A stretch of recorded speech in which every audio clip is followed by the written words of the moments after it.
एक कंजूस जिससे भगवान भी हार गए। एक समय की बात है, एक बहुत ही कंजूस व्यक्ति था। उस व्यक्ति का नाम दानचंद था। उसके पास धन तो बहुत था, परंतु उसने कभी किसी को दान नहीं किया था। उसने प्रण ले रखा था कि जीवन में कभी किसी को कुछ भी दान नहीं करना है। उसके घर से कुछ किलोमीटर दूर गंगा नदी बहती थी, परंतु वह कभी गंगा स्नान करने नहीं गया, क्योंकि गंगा स्नान करने के बाद पंडित पुजारियों को कुछ दान दक्षिणा देनी होती है। गंगा स्नान के बाद दान करना पड़ेगा।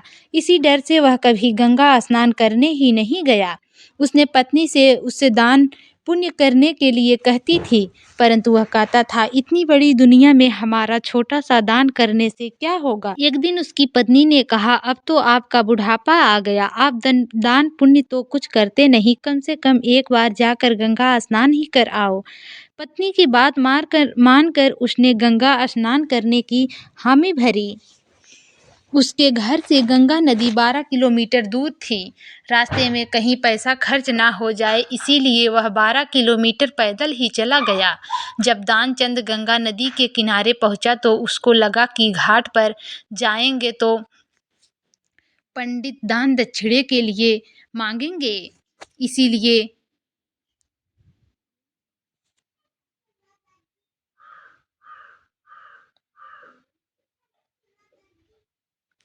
वह स्नान करने मुर्दा घाट चला गया। मुर्दा घाट बिल्कुल सुनसान था। उसने इधर उधर देखा, दूर दूर तक कोई नहीं था। उसने जल्दी से गंगा जी में एक डुबकी लगाई। भगवान जो घट घट के वासी हैं, वह उससे यह सब करता देख रहे थे। भगवान को एक मजाक सूझी। भगवान वहां पर एक पंडित का रूप बनाकर प्रकट हो गए। जैसे ही दानचंद डुबकी लगाकर बाहर निकला, पंडित रूपी भगवान बोले, यजमान की जय हो। पंडित को देखते ही दानचंद कांप गया। वह बोला, यह तो हद हो गई, यह पंडा तो मुर्दा घाट पर भी आ गया। पंडित ने बताया कि मैं एक संतोषी ब्राह्मण हूँ और एकांत में यहाँ मुर्दा घाट पर ही पड़ा रहता हूँ। यहाँ पर कभी कभी आपके जैसा कोई यजमान आ जाता है और मेरा साल भर का इंतजाम इकट्ठे ही कर देता है। आज आप आए हैं, आपको मेरा 1 वर्ष का इंतजाम करना है।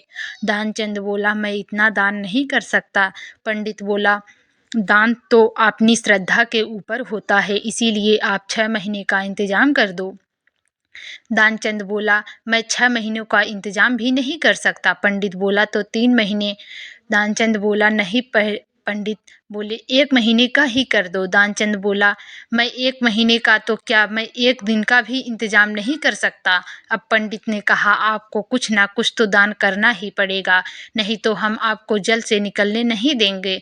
थक हार कर दानचंद बोला, 1 आने का दान करूंगा, वह भी उधार। मेरे पास अभी तो कुछ नहीं है, इसीलिए मेरे घर आकर 1 आना ले जाना। पंडित ने दानचंद को 1 आना दान करने का संकल्प दिलवा दिया। दानचंद ने सोचा, मेरा घर तो यहाँ से 12 किलोमीटर दूर है, यह पंडित 1 आने के लिए इतनी दूर थोड़ी आएगा। इसीलिए वह संकल्प लेकर अपने घर आ गया। घर पहुँचते पहुँचते शाम हो गई थी। वह इतनी दूर चलकर आया था, इसीलिए थक गया था। वह सोने ही जा रहा था, तभी उसके दरवाजे पर उस पंडित ने दस्तक दी।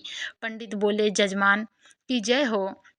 दानचंद की पत्नी ने दरवाजा खोला।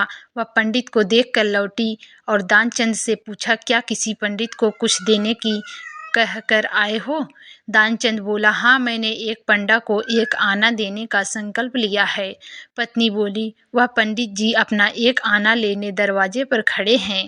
दानचंद ने सोचा, वो पंडित 1 आने के लिए इतनी दूर आ गया।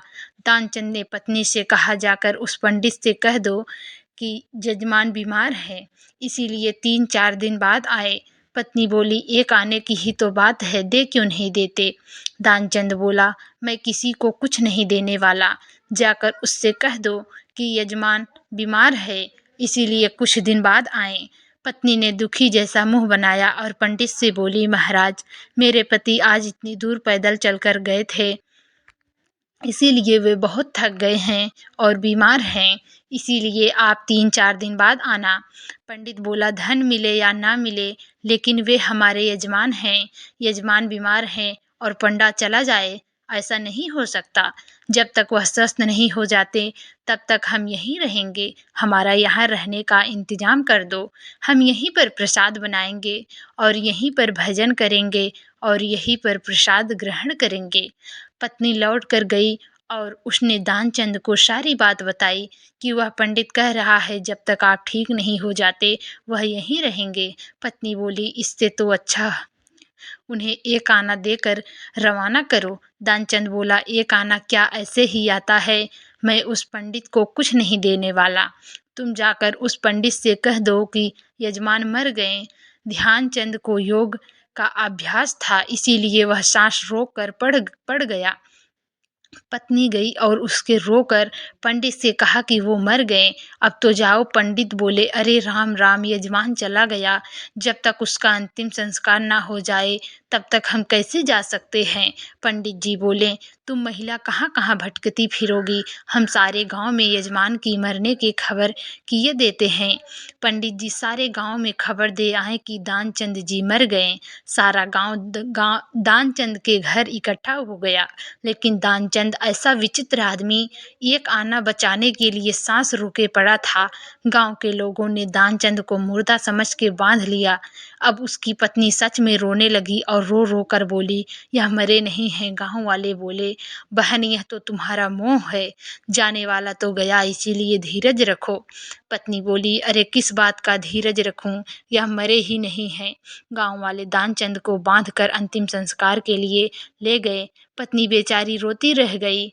लेकिन वह विचित्र आदमी इतना सब कुछ होने के बाद भी सांसें रोके पड़ा था।